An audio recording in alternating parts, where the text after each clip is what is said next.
Hey, this is Meriidth Elliott Powell. You know what time it is. It is that time of the day when we talk about Thrive, those strategies that you need to turn uncertainty into your greatest competitive advantage.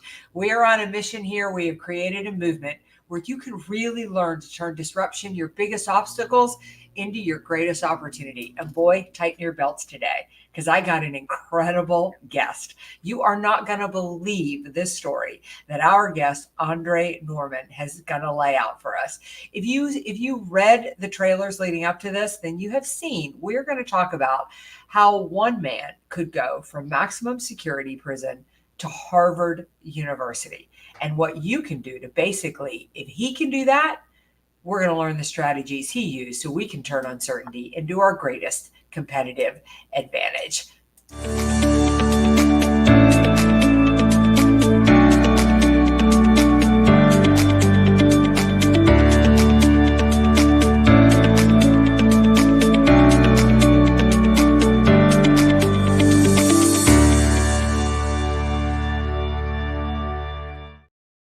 All right, welcome back to Thrive. Listen, I don't want to waste another minute. I want to dive right in. I got to tell you, I was introduced to Andre Norman by Dr. Nito Quabain with High Point University, and we have become fast friends. I honestly, you're slowly becoming one of my favorite people. Just the energy that comes off of you, and your passion for life, and your ability to move forward and to let go of the past has really been incredible. So, Andre, welcome to the show. It's my pleasure being here.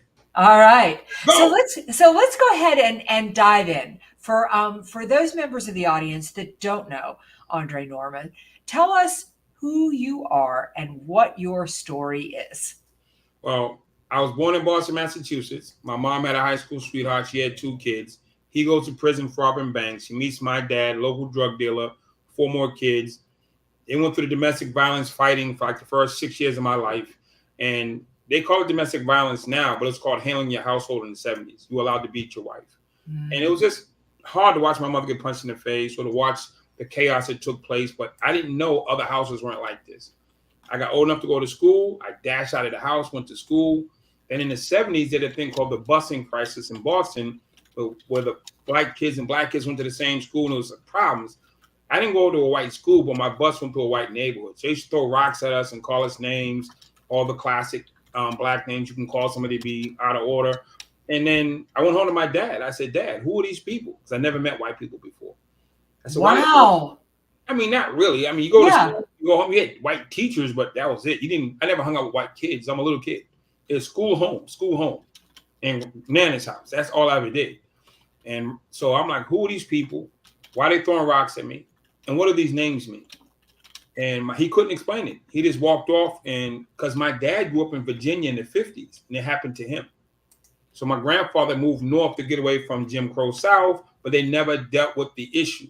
So many people go through stuff and they move away from it, but they don't deal with it.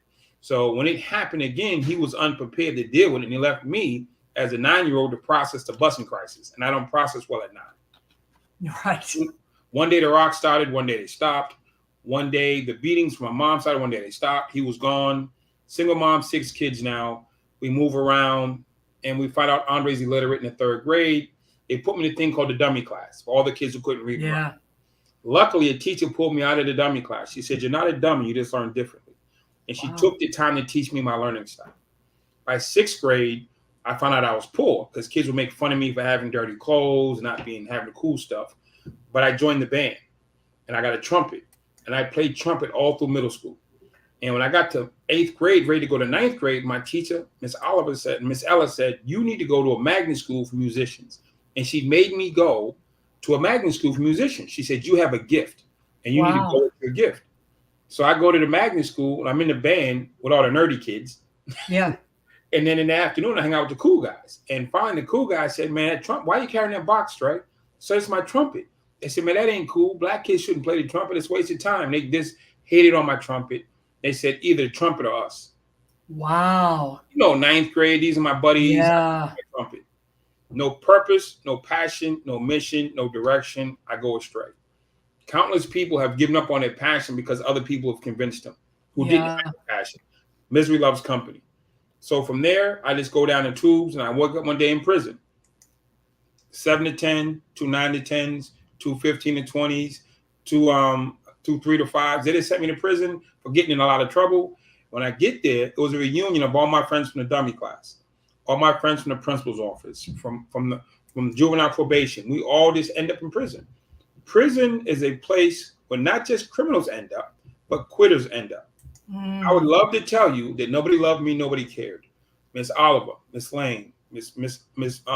Bevilacqua, Miss Ellis, my music teacher, Mr. Duval, my 9th grade leadership teacher. I can tell you 20 teachers who tried to save my life. Right. But I was so traumatized by not having a dad that I refused to let them help me because I thought their help meant my dad couldn't come back. Yeah. It's how I internalized it.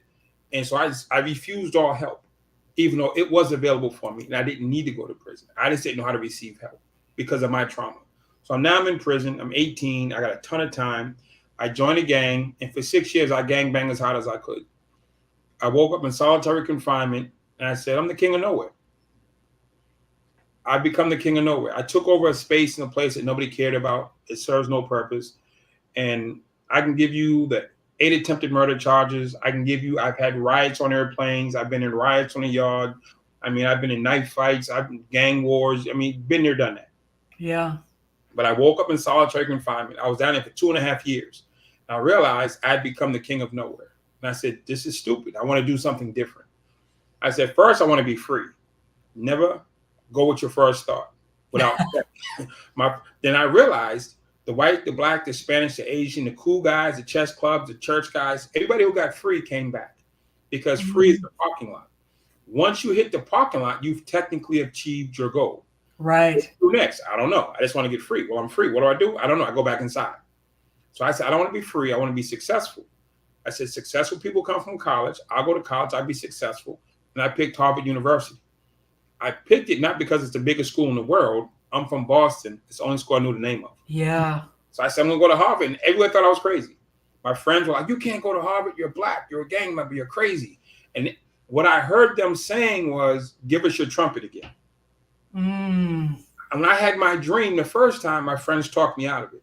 Right. The time they tried to do it again, even though it was different people, it was the same thing. You can't do it. Doesn't make sense for you. So I let them go. I went back to my cell and I said, I want to do this. What is it going to take for me to do this? And I made a list. And I started working on my list. I got my GED. Then I started going to anger management classes. I went to therapy classes. I taught myself the law. I overturned my case on appeal. And I came home after 8 years from the time I said I wanted to get out. I got out in 8 years instead of 25. Wow. I kept working. And I kept working and working and working. I worked with kids in the inner city. I worked with kids in the suburbs. I started helping people not go to jail. I didn't want to see anybody experience what I experienced. And then it took me about 25 years total, but I made it to Harvard. In 2016, Dr. Charles Ogletree said, Andre, we've been watching you, and we're going to give you a fellowship to the law school.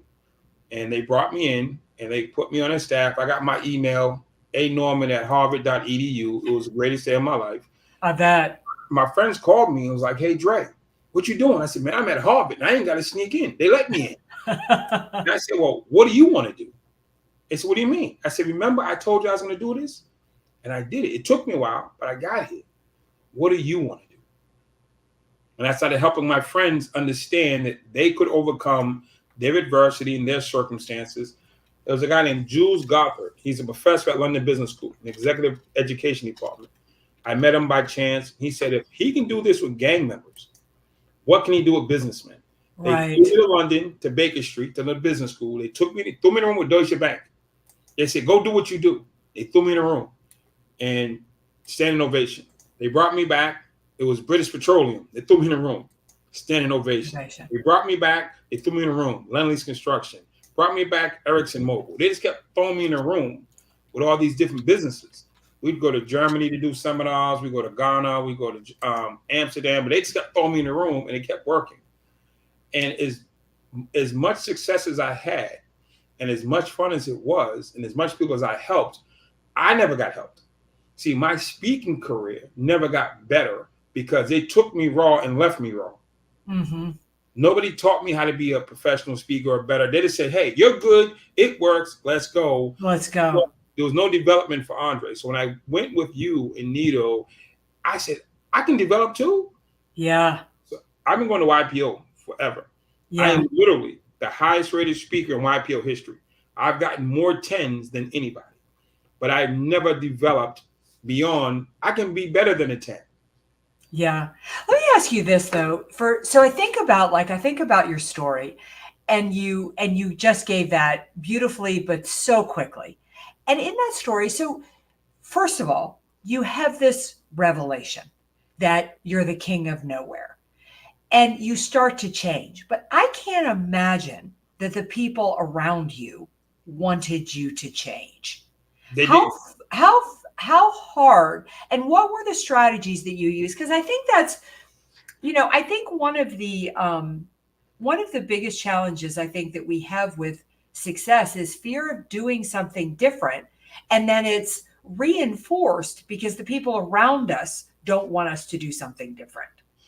Well, the thing with I had to come up with the plan. I got the Mhm. plan first, and most of us get the plan. That's not the hard part. It's getting it past our friends and colleagues into the next level. And I Right. just had to change my environment as best as possible. So, as being the boss of the gang, I sat at a certain table with a certain amount of guys around me. I had to move tables. I went to my number two. I gave him everything he needed. I said, "You're now number one. I'll be your advisor. I'm going over here." So I Wow. put him in position to be happy, to be the king of nowhere, because he thought it was a great thing. And I opted Right. out. So I passed on. I didn't try to take all the things with me. I left it with the next person and I moved off to the side. I did get challenged a few times as Right. far as, hey, man, what do you think you're doing? And I had to tell him, I stand on this. I was going to programs every day. And I was coming back one day and all the homies were outside. They say, "Hey, Dre, where you going?" I said, "I'm coming from programs." "Why are you always going up there?" I said, "Man, I'm trying to get my life together." They said, "You're the smartest dude in the penitentiary. You are literally the smartest guy here. You don't need programming. You don't need help." I said, "Man, me and my dad got a bad relationship. Me and my mom are stressed out. I need to go." And one of the guys trying to make a name for himself was like, "Yo, man, what's really going on? Like I'm doing Right. something disrespectful, out of order." I said, "I see this." I said, "I tell you what, bro. I'm going to counseling tomorrow. I can talk about one or two things. I can go down to the unit right now. I can get my knife because I got one. I come back up here and I can stab you in the face. I can talk to my counselor about stabbing you in the face.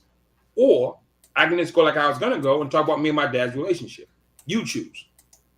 What am I going to talk? I'm going one or two ways. You get to talk. You get to decide what I talk about."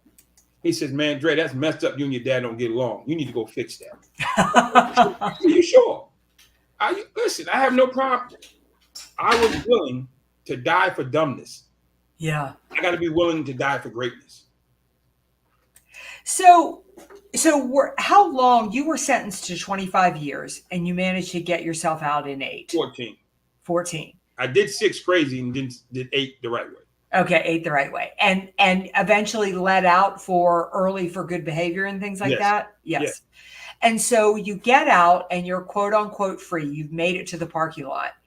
Now what? What was your support system and things like on the outside? My support system, my mom got evicted twice the first 6, 7 months I was home.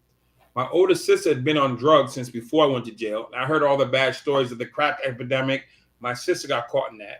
So I came home, went to my sister's house, and that was the most traumatic day of my life because I go in, my nieces and nephews I meet for the first time are living in a crack house.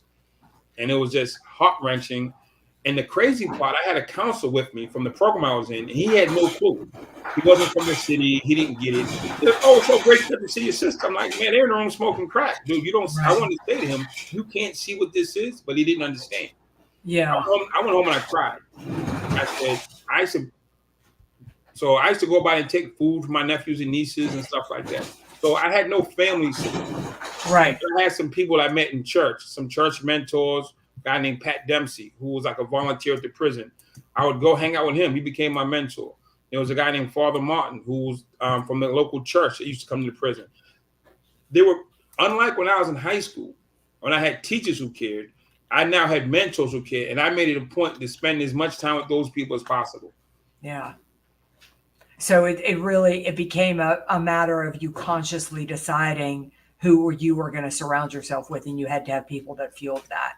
And the thing is, when you're trying, people will see you trying and help. So Yeah. Pat Dempsey, Catholic guy, and he takes me up to BC one day. He introduced me to a guy named Father Woods. And Father Woods sitting in his office, he says, what kind of classes do you like? I told him 4 classes. We picked him out. He handed me a schedule. He said, you start school on Monday. I'm like, huh? He said, you're enrolled in BC. I'm in Boston College, like one meeting. I go to Boston College. I'm going every week. It's great. Second or third semester. Something happened when I had to go to the office. I go to the office and I ask the lady for something. She goes to pull my file. There's literally a sticky note that says, Dear Father Wood, there's this guy who just got out of prison. He's phenomenal. He's exciting. He needs a chance. I think you should meet him. There, by Pat, my mentor. That was my application. Wow. Into Boston College, a $50,000 a year school, was a note from a friend to a friend. Wow. I didn't even realize I never filled out applications. I'd never been to college before. I got into college on a note. When you got out of prison, did you already have a purpose? Did you know what you were going to do? Had you spent that last 8 years defining what difference you were going to make when you got out? The last 8 years, because I'm living positive, I have a great mindset, but I'm removed from society. Yeah. I've never lived the life that I'm dreaming and working towards. So I can't physically see it or pull from my data bank to say, hey, I've been down this road before. So I just kept it as I want to be successful. I'm going to stay away from negativity, and I'm going to stay focused, and I'm just going to go forward. I don't know what forward looks like, but I know what backwards looks like. Right. And I try to surround myself with mentors and people. And most of my mentors at the time were white. I had like 3 black mentors and like 5, 6 white mentors. I said, I don't care what color you are anymore. Yeah. I was raised in Boston in a charged racial society, and you picked a side. My new picking side was, were you a good person? Mm-hmm. Did you have character? Did you have integrity? Were you helpful? Have you established that? Is something in your life I want to emulate? I didn't matter where you came from, what you look like to me anymore, because I want success. And success doesn't have a color, doesn't have a gender, doesn't have an age. It has a clear, distinct look. And I know what I was looking for. So I didn't have stuck on past. I want to go forward. So I just surrounded myself and kept going. And so let me ask you this, because it's such a, I look at the world today, and there's I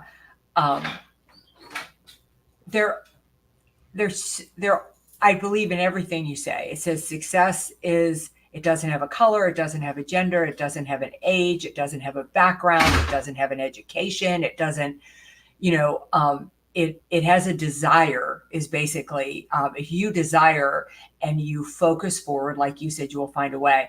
But our society seems to be drowning in, I feel like the worst thing that can happen to you is to be allowed to blame your circumstance for where you are.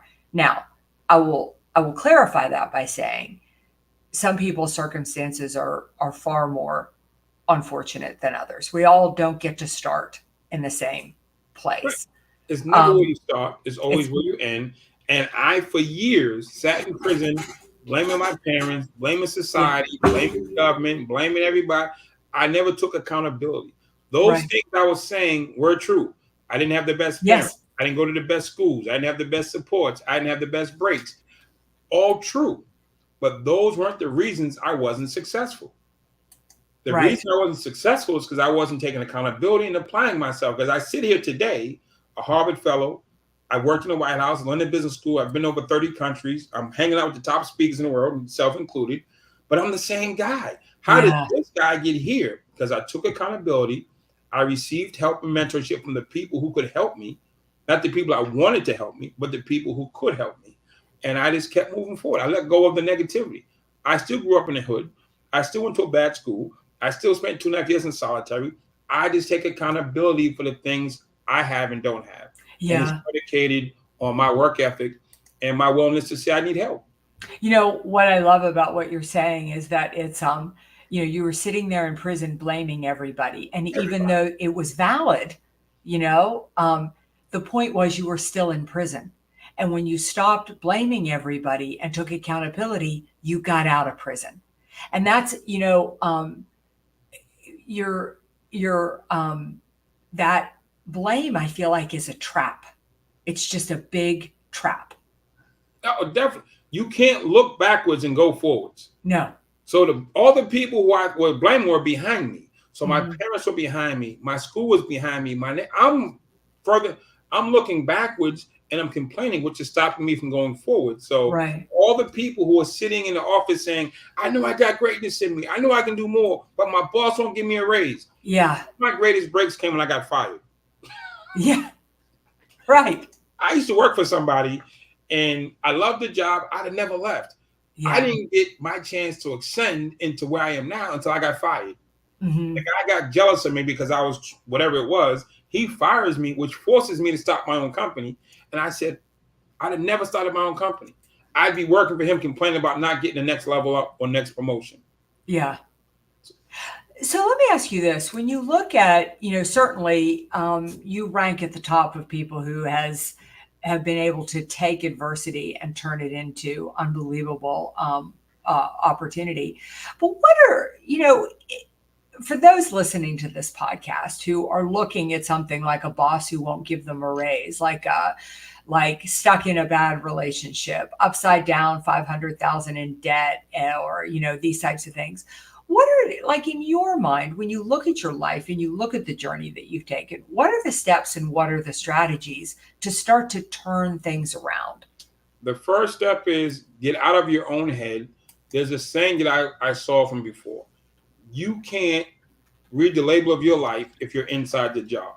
So the Mhm. Mike Tyson story. Mike Tyson's from the inner city. He goes to juvenile detention for snatching pocketbooks.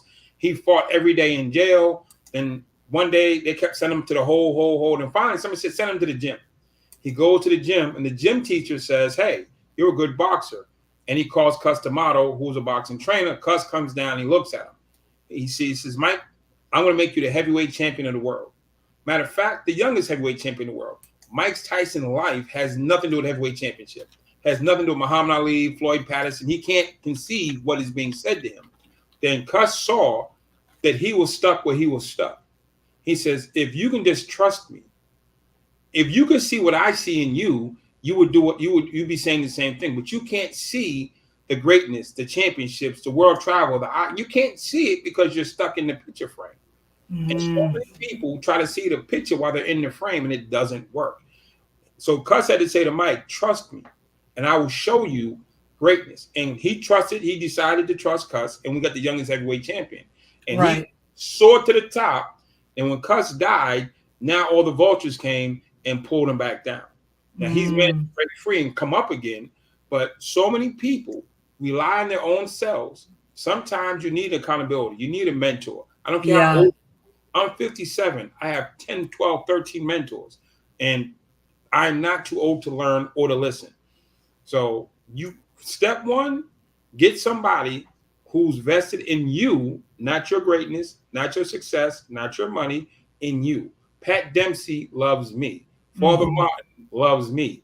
Deacon John loved me. My friend John Ruin, who just passed, loved me. You're saying Keith Alper loves me. I can go down a list of people who could care less about anything other than me.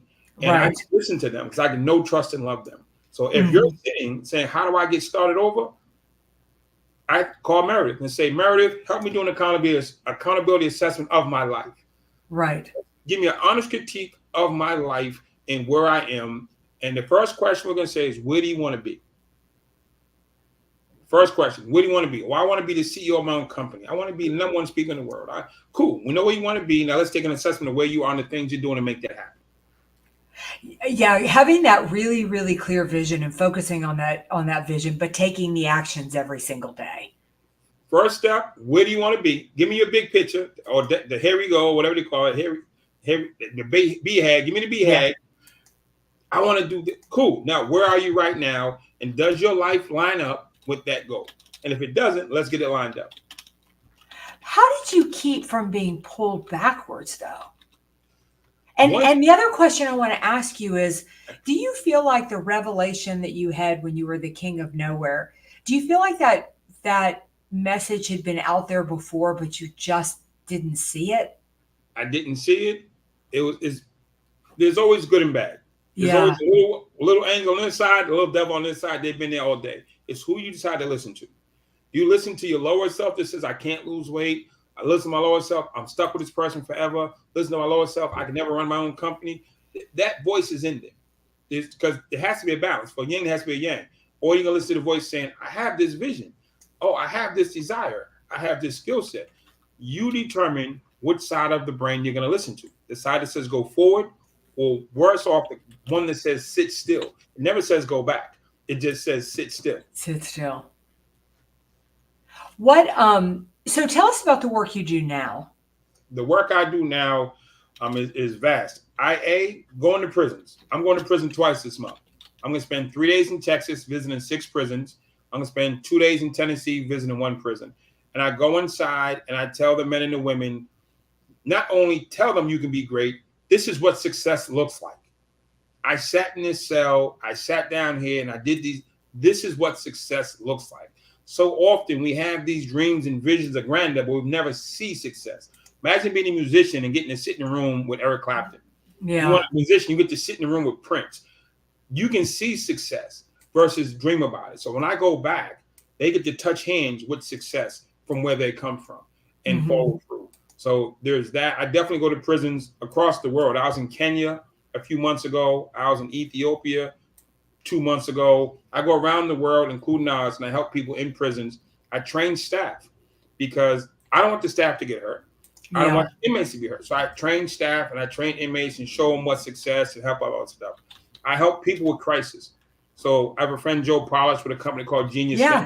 Yeah. Joe, little brother to me. He has 400 entrepreneurs in his group. My job is if any member of Genius Network has a crisis, somebody suicidal, somebody depressed, somebody's on drugs, somebody needs treatment, my job is to go to them and help them get on track.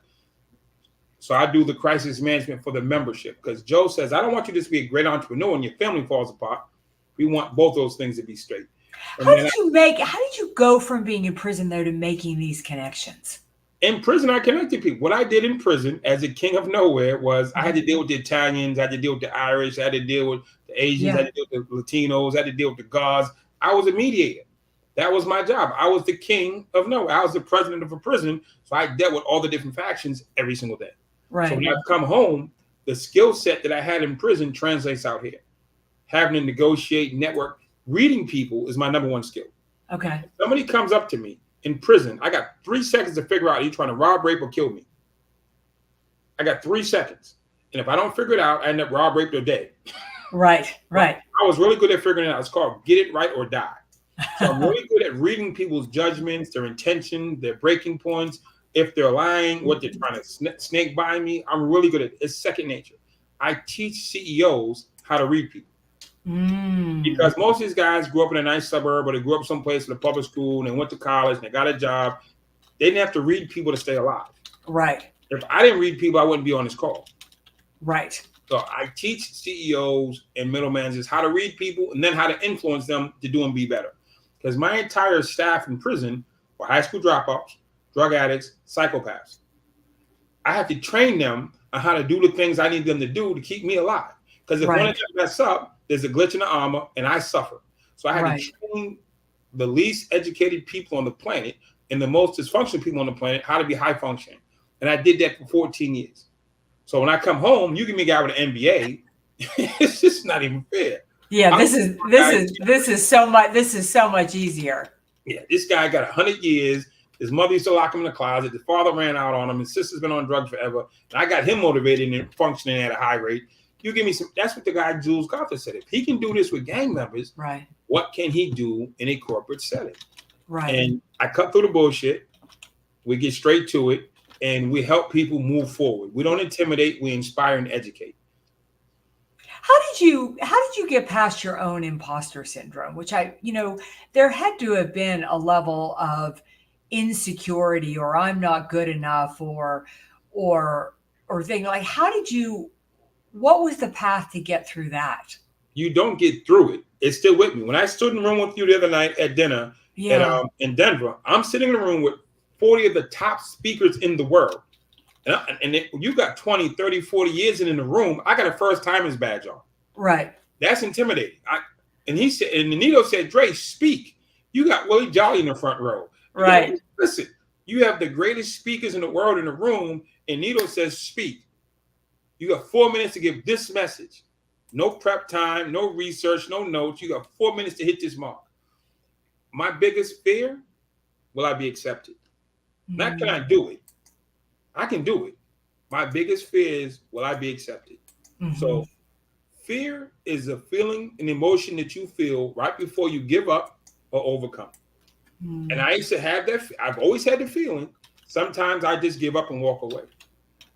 It's going to come. It still comes. It came to me in Denver.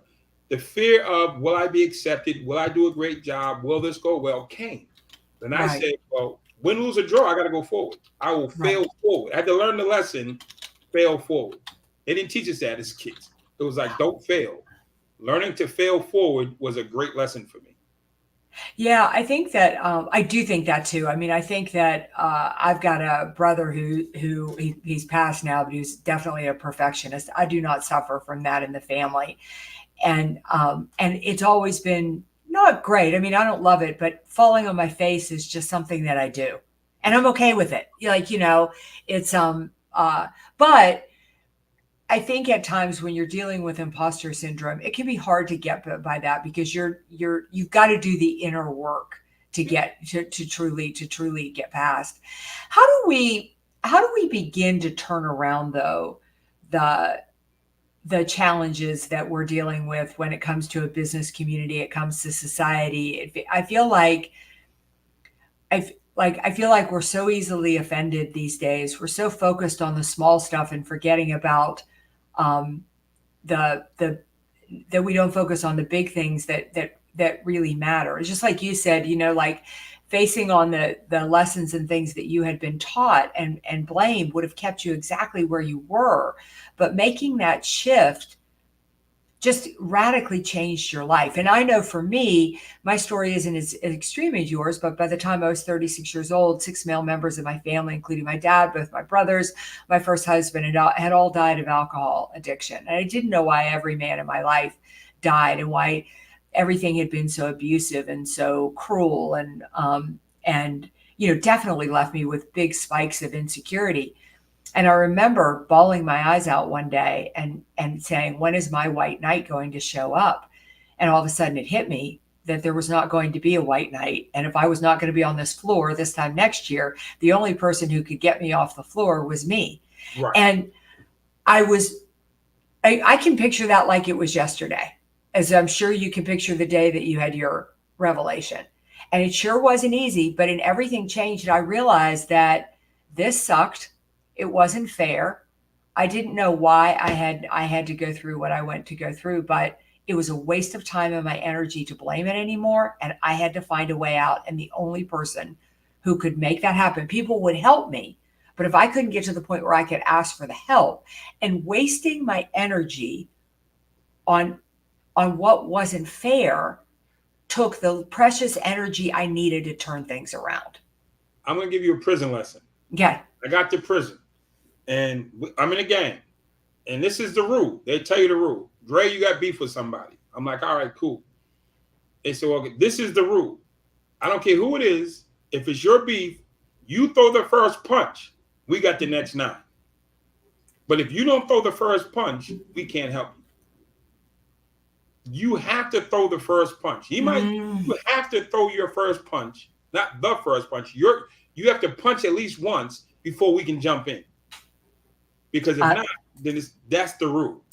I love that. Throw the first punch, and then we got the next 9. So you can have all the support in the world, but if you don't participate, you're not bought in, no skin in the game, then you're not gonna level up.